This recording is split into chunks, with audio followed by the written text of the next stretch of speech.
Bonjour, c'est Jules Lavie pour Code Source, le podcast d'actualité du Parisien. Un homme jugé pour avoir drogué son épouse régulièrement pendant une dizaine d'années afin de la soumettre sexuellement à des inconnus recrutés sur Internet. Dominique Pellicot, 71 ans, est jugé aux côtés de 50 autres accusés. Une affaire hors norme qui a permis de mettre en lumière le fléau de la soumission chimique. Le procès se déroule à Avignon devant la cour criminelle du Vaucluse. Il va durer 4 mois. Code Source vous résume aujourd'hui les 2 premières semaines d'audience avec Louise Colcombé du service police-justice du Parisien. Louise Colcombé va couvrir tout le procès et elle a suivi l'affaire depuis le début.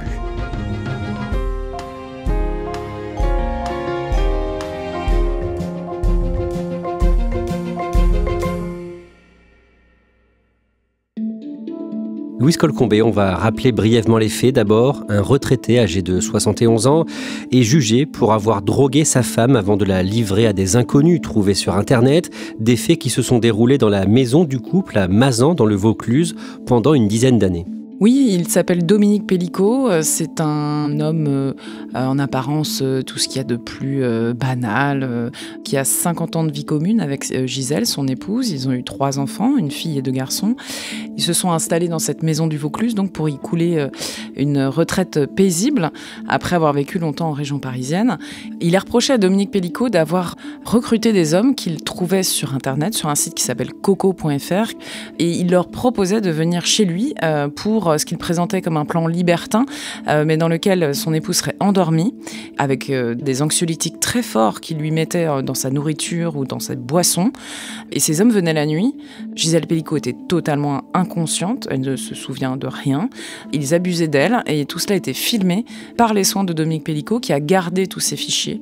Et voilà, ces faits ont duré pendant 10 ans et ont été découverts presque par hasard et donnent lieu aujourd'hui à ce procès hors norme parce qu'on a réussi à identifier 51 personnes sur les 72 hommes qu'on voyait sur ces vidéos et on estime qu'au total on est sur 200 à 300 viols en tout puisque Dominique Pellicot lui-même aussi avant et après continuait d'abuser sa femme.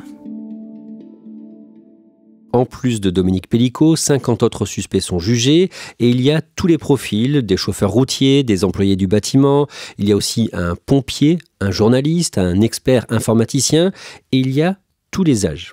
Le plus jeune a 24 ans quand les faits ont eu lieu. Aujourd'hui, le plus vieux a 74 ans. C'est une extraction, on va dire, de la France moyenne. Il a tous les métiers. Ce sont des hommes insérés. Il y en a très peu qui ne travaillaient pas. Beaucoup avaient des femmes, ou les ont toujours d'ailleurs. Tous n'ont pas été quittés. Ils ont des enfants.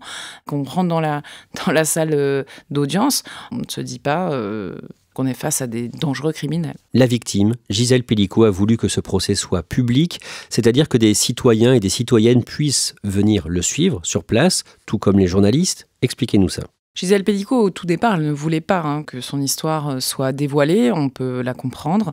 Et elle a évolué à partir du moment où elle s'est confrontée aux images, parce qu'en fait, en garde à vue, quand on lui a expliqué qu'on avait retrouvé des images compromettantes, elle n'a vu qu'une, 2 et 3 photos. En fait, elle a demandé à arrêter. Et puis, en arrivant vers le procès, elle a demandé à voir les vidéos avec ses avocats. Elle a tout regardé très courageusement. Elle a tout vu. Et là, elle a pris conscience qu'il fallait absolument qu'on dénonce ce fléau de la soumission chimique. Sa fille, Caroline, a monté une association depuis ces faits. Et elle s'est dit que c'est pas elle qui doit avoir honte. Ce sont ces hommes et qu'il faut dénoncer. Et elle a dit très courageusement à l'audience, si demain, il y a une femme qui se rappelle plus ce qu'elle a fait la veille, qui se réveille vaseuse, etc., elle va peut-être repenser à mon témoignage et elle se dira que c'est peut-être la soumission chimique. Le procès s'est ouvert le lundi 2 septembre devant la cour criminelle du Vaucluse à Avignon. Il va durer 4 mois. Louise Colcombé, vous allez nous raconter aujourd'hui dans Code Source les 2 premières semaines de cette audience. Décrivez-nous ce que vous voyez au palais de justice d'Avignon à l'ouverture du procès. Alors, il y a déjà un effet de masse. On a 51 accusés. Alors, beaucoup ont été libérés. Ils ont tous fait minimum 1 an de prison. Il y en a 18 qui sont dans le box avec Dominique Pellicot parce qu'ils ont été maintenus en détention provisoire. Donc ceux-là, ils restent dans leur box. Mais tous les autres, ils sont dans la salle, mais ils comparaissent libres. Donc aux suspensions d'audience, on les croise, on fait la queue pour la machine à café ou les toilettes avec eux.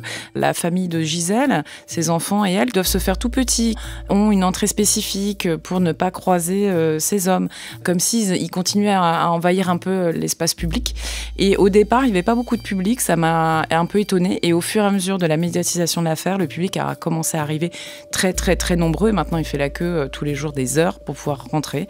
En plus de la presse internationale qui aussi couvre le dossier, presse anglaise, allemande, belge, espagnole et même le New York Times qui assiste tous les jours aux audiences.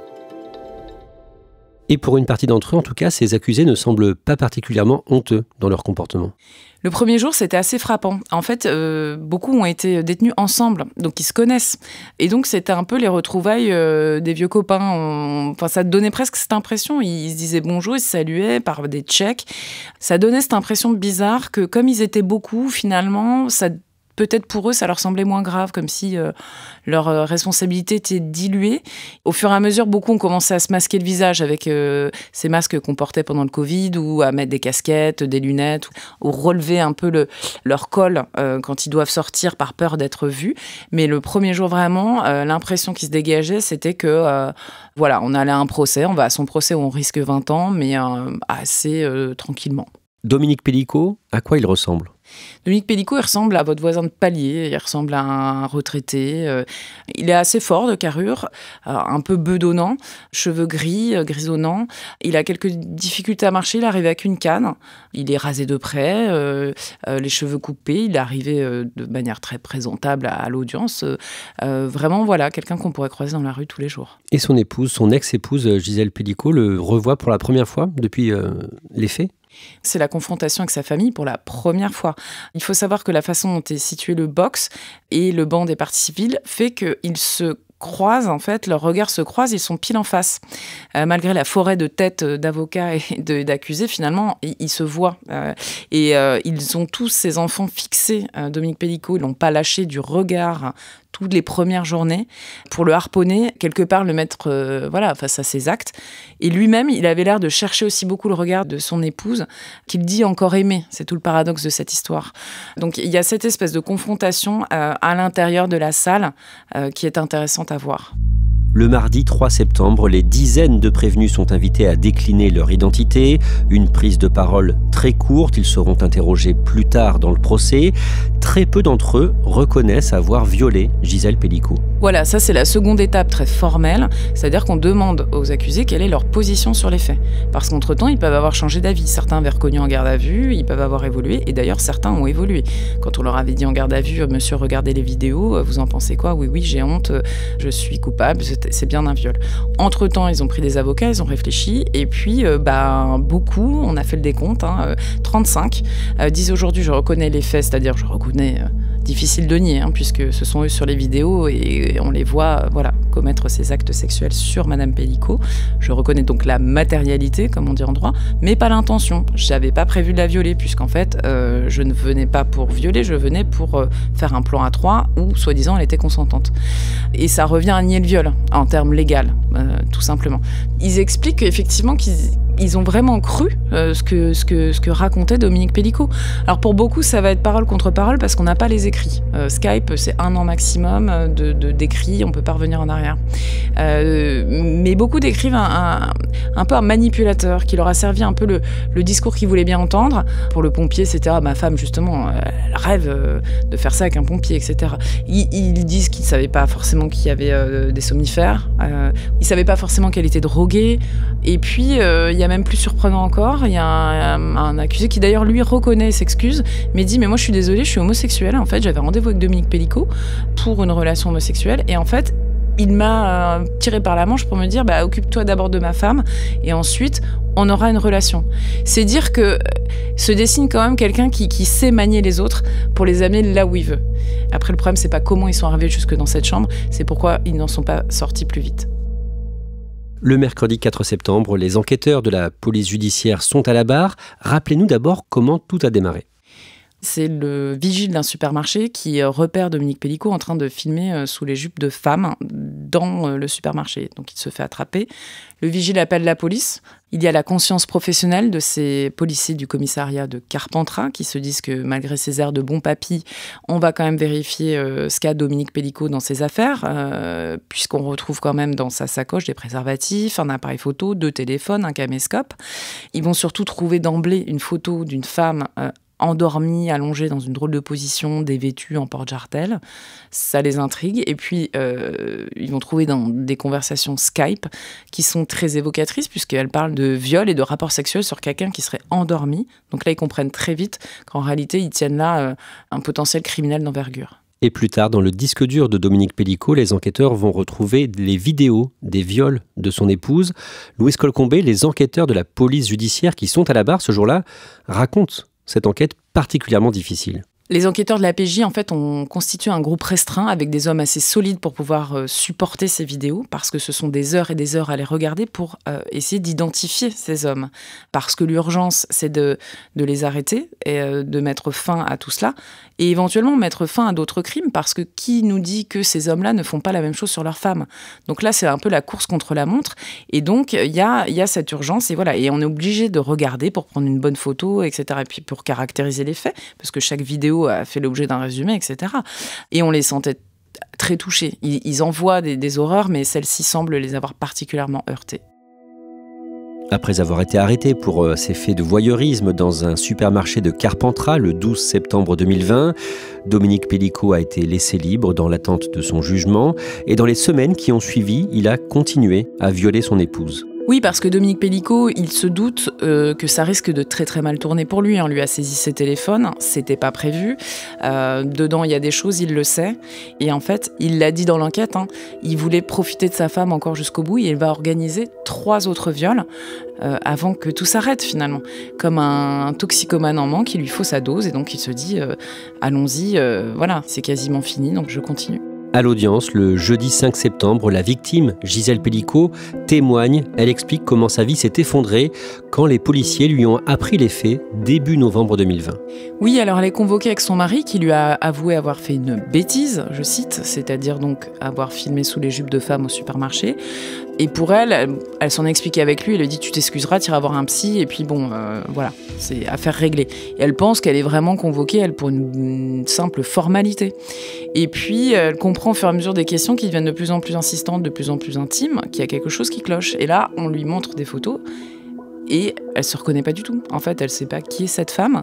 Alors elle va le décrire comme si c'était pas elle d'ailleurs, c'est très parlant. Elle dit c'est une femme morte, inanimée, avec des hommes autour, donc elle est en porte-jartel ou en lingerie fine, nue, complètement inerte.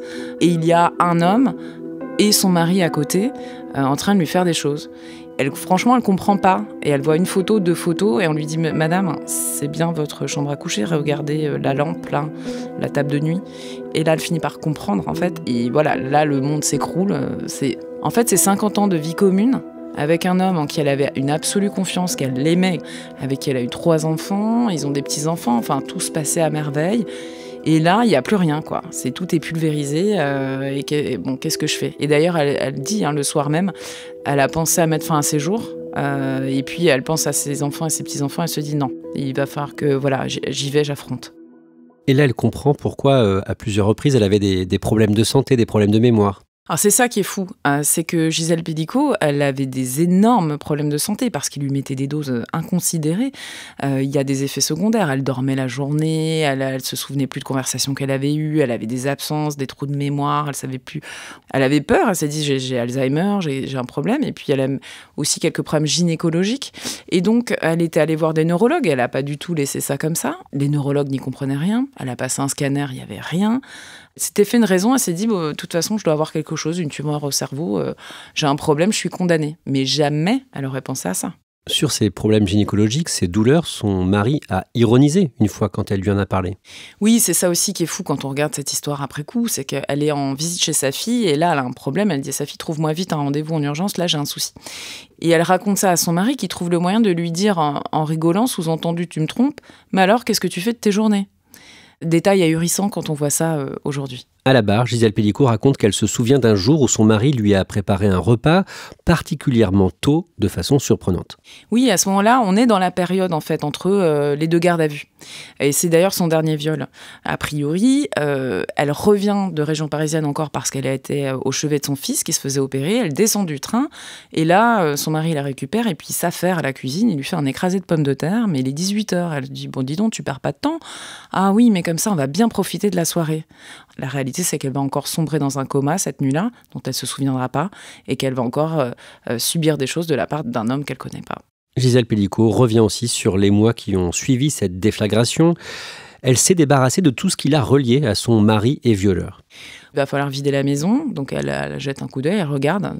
Elle a acquis quasiment tout avec son mari, donc tout est souillé quelque part symboliquement de cette vie commune qui ne veut plus rien dire pour elle.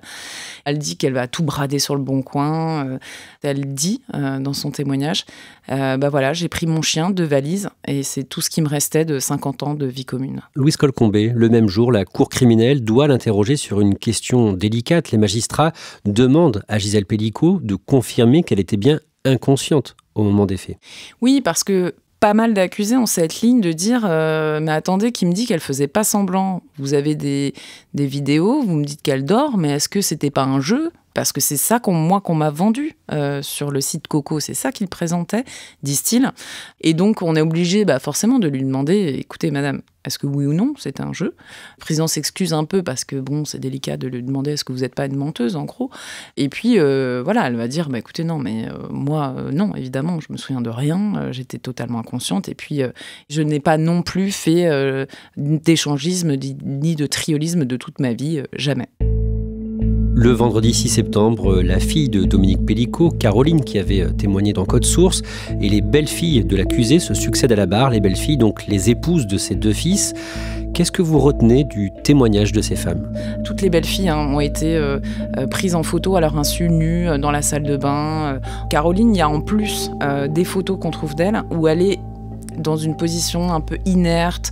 Elle reconnaît pas les sous-vêtements, il y a un gros plan sur ses fesses comme si on avait tiré la couette, la lumière est allumée. C'est très étrange, très troublant, et elle est persuadée qu'elle a été droguée et que ses photos ont été prises alors qu'elle était droguée. Alors, on lui a fait un prélèvement de cheveux, mais c'était trop ancien pour éventuellement mettre en évidence l'absorption d'anxiolytiques. Donc Caroline, elle a aucune preuve et que des soupçons envers son père qui évidemment jure ses grands dieux qu'il ne lui a rien fait. Et puis après, il y a les 2 belles filles qui racontent les dégâts incroyables sur les petits-enfants. Il y a des soupçons aussi sur ce que Dominique Pelicot aurait pu faire à l'un des petits-enfants, un garçon. C'est un magma de malheur et de souffrance qui touche plusieurs générations. Et voilà, elles ont fait des témoignages très dignes et très, très émouvants. Le lundi 9 septembre, la Cour doit examiner la personnalité du principal accusé. Problème, Louise Colcombé, Dominique Pelicot est malade. Oui, et d'ailleurs, personne ne va remettre en cause ça parce qu'on le voit dans le box, clairement, il n'est pas bien. Je vais même le voir écraser une larme de douleur. Concrètement, il dit qu'il depuis le vendredi soir, en fait, il souffre de douleurs intestinales et puis il suspecte des coliques néphrétiques, donc un problème au niveau des reins et peut-être même une infection urinaire. En gros, il souffre un peu le martyre et son avocate explique qu'il a besoin de soins, ce dont personne ne doute d'ailleurs. Donc en fait, il va repartir vers la maison d'arrêt immédiatement et on va dérouler étrangement sans lui toute sa vie, les expertises psychologiques et psychiatriques le concernant, et même sa sœur qui va venir témoigner ce jour-là sans lui. L'enquêtrice de personnalité, la personne payée pour retracer le parcours de vie de l'accusé, revient sur l'enfance de Dominique Pelicot. Dominique Pelicot lui a affirmé avoir été violé quand il était enfant, quand il avait 9 ans, pendant un séjour à l'hôpital. Il l'a évoqué dans un petit livre, en fait, un peu autobiographique, qu'il avait écrit pour sa famille dès 2012. Et il raconte là-dedans que lors de cette hospitalisation, un infirmier l'a agressé et violé, mais ça dépend des versions parce que là, cette enquêtrice de personnalité, il va arrêter d'euphémiser, il dit carrément « j'ai été violée de toutes les manières, j'ai vécu un enfer ». Voilà, cet épisode est un peu trouble parce qu'on ne sait pas vraiment ce qui s'est passé. Son frère a affirmé qu'il en avait eu vent à l'époque, mais que c'était que des attouchements. Lui, il dit non, j'en ai jamais parlé avant 2012, mais j'en avais parlé à mon épouse, elle-même s'en souvient pas. Tout ça est un peu nébuleux, mais en tout cas, il y a quelque chose, il y a un trauma quelque part, en tout cas, semble-t-il, dans l'enfance. Dominique Pelicot a grandi dans une famille au climat incestueux. Qu'est-ce qui nous fait dire ça ? Oui, Ginette, donc la demi-sœur de Dominique Pélicaud, est venue raconter à 84 ans comment elle est partie le plus vite possible à 18 ans de cette famille qu'elle a fui, parce que son beau-père, qui est donc aussi son oncle, avait des vues sur elle. Elle a dit il voulait la mère et la fille, et donc moi, en gros, je suis partie pour échapper à ses griffes. Et par ailleurs, il y a quelque chose encore plus dérangeant dans cette famille, c'est que donc le père de Dominique Pélicaud, avec son épouse, avait adopté une jeune déficiente mentale qui avait été placée sous leur toit par la DAS. Et en fait, on le soupçonne d'avoir couché avec cette jeune fille avant même que sa femme meure d'un cancer, et puis après on le soupçonne de même s'être mis en ménage avec elle. Et visiblement, Dominique Pélicaud a connu plusieurs événements traumatisants dans cette famille. Oui, il raconte aussi que son père, qui est quand même un homme très dur, très violent, visiblement avait des pratiques problématiques parce que Dominique Pélicaud a été témoin de scènes sexuelles, et notamment une qu'il raconte. Il voit sa mère qui a les mains entravées par des liens, forcée à faire une fellation à son mari, qui en même temps l'insulte. Il raconte aussi qu'à 14 ans, quand il était sur un chantier, on l'a forcé à participer à un viol collectif.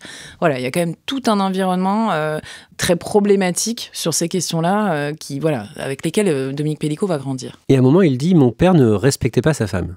Oui, il dit même pire que cela, il dit « Contrairement à mon père, moi, j'ai toujours respecté ma femme ». Les psys expliquent bien ça, en fait. Il a 2 personnalités en une, ça s'appelle le clivage. En gros, un peu Dr Jekyll et Mr Hyde. Et il est persuadé d'être un super mari, ce qui peut être d'un côté d'ailleurs. Et donc, quand il dit ça, il le pense. Il se dit, moi, je suis pas comme mon père, il veut jamais lui ressembler. Et en même temps, finalement, il fait subir des horreurs à son épouse. Louise Colcombé, le mercredi 11 septembre, une autre femme victime vient témoigner. Elle se prénomme Cilia et son mari l'a violée en utilisant le même procédé criminel. Son mari, qui s'appelle Jean-Pierre, il a aujourd'hui 63 ans. Il l'a droguée avec des médicaments et il l'a violée avec le principal accusé de ce procès, Dominique Pélicaud. Oui, alors c'est un peu l'affaire dans l'affaire parce que c'est le seul homme qui n'est pas suspecté d'avoir abusé de Gisèle Pélicaud. En revanche, il a bien rencontré Dominique Pélicaud sur le même site, coco.fr. Ils ont discuté dans ce fameux salon de discussion à son insu. Et très clairement, ils ont évoqué ce fantasme d'abuser d'une femme endormie. Comme d'habitude, Dominique Pélicaud a proposé son épouse, mais cet homme a refusé. Il raconte aux enquêteurs qu'il s'est laissé convaincre finalement de le faire sur son épouse, de reproduire le schéma sur son épouse avec des cachets que lui a donnés Dominique Pélicaud. Cette femme, Cilia, est donc victime à la fois de son propre mari et de Dominique Pélicaud, qui lui font ce que Dominique Pélicaud fait à sa propre épouse, la droguer pour lui faire subir des actes sexuels quand elle est inconsciente. Mais le mari de Cilia lui donne des doses moins fortes et un jour elle se réveille et découvre dans sa chambre un homme qu'elle n'a jamais vu. C'est Dominique Pélicaud. Oui, ça paraît fou rétrospectivement parce que elle se réveille en sursaut, elle voit un homme en short, polo turquoise qu'elle a jamais vu, avec une lampe qui clignote dans sa chambre à coucher. Son mari est à côté et quand elle se lève, le type saute par la fenêtre, part en courant, elle essaye de le courser, ils n'arrivent pas à le rattraper. Et elle dit à son mari, mais qu'est-ce qui se passe ? Et là, il bredouille un mensonge, il sait pas quoi lui dire, il va lui inventer qu'en fait, cet homme-là, il l'a rencontré en faisant du vélo et qu'il avait envie de venir voir ses sous-vêtements. Elle va évidemment pas croire son mari, mais en même temps, comme elle est habillée, il s'est rien passé. Donc elle se dit, ils ont dû vouloir me prendre en photo. Et puis elle interdit à son mari de la toucher. C'est un peu coexistence pacifique sous le même toit, mais ils en parlent pas plus que ça. Et à ce moment-là, elle ne sait pas du tout de quoi il retourne. Le jeudi 12 septembre, l'audience a été suspendue en raison de l'état de santé de Dominique Pélicaud. À ce stade, les accusés n'ont pas encore été interrogés. Ils le seront dans un second temps. On l'a déjà évoqué dans un précédent code source. Dominique Pélicaud est aussi soupçonné dans 2 autres affaires. Le meurtre d'une jeune fille de 23 ans en 1991 à Paris et une tentative de viol avec arme en 1999. Dans les 2 cas, les victimes étaient des agentes immobilières. Louise Colcombé, Dominique Pélicaud a reconnu la tentative de viol, il nie être l'auteur du meurtre, mais les enquêteurs ont des éléments concrets contre lui. Oui, en fait, ils ont son ADN. Et on va s'en rendre compte pourquoi. Parce qu'évidemment, dans l'affaire de Mazan, on va prélever son ADN. Et là, en le passant au fichier, on va se rendre compte que ça correspond à un ADN d'une vieille affaire, donc 1999, pour lequel on n'avait pas d'auteur. En fait, l'auteur a agressé cette agente immobilière à qui il avait donné rendez-vous dans un appartement vide. Et il avait un cutter. Il s'est blessé avec et on a retrouvé des petites gouttelettes de sang sur la chaussure de cette femme. Et ensuite, à partir de ce mode opératoire, c'est là qu'ils vont faire faire le rapprochement avec l'affaire de 91, l'homicide, parce que c'était aussi une agente immobilière, un homme qui avait appelé pour prendre rendez-vous. Elle a fini par être violée, étranglée et tuée à coups de couteau. Les similitudes sont telles que les deux affaires ont été jointes et sont instruites désormais ensemble. Et dernier point qui jette le trouble, c'est-à-dire que la rescapée de 1999 raconte quand même que cet homme s'est jeté sur elle et lui avait placé sur la bouche un mouchoir avec un produit anesthésiant, a priori de l'éther. Elle est tombée dans les pommes et a repris ses esprits et c'est comme ça qu'elle se libère. Et finalement, c'est assez troublant de se dire que Dominique Pellicot a sans doute utilisé cette arme de soumission chimique dès cette époque-là.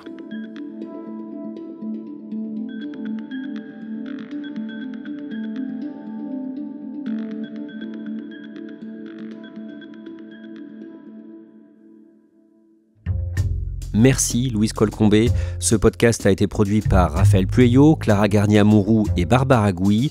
Réalisation, Julien Moncouquiol. Code Source est le podcast d'actualité du Parisien. Nous publions un nouvel épisode chaque soir de la semaine, du lundi au vendredi.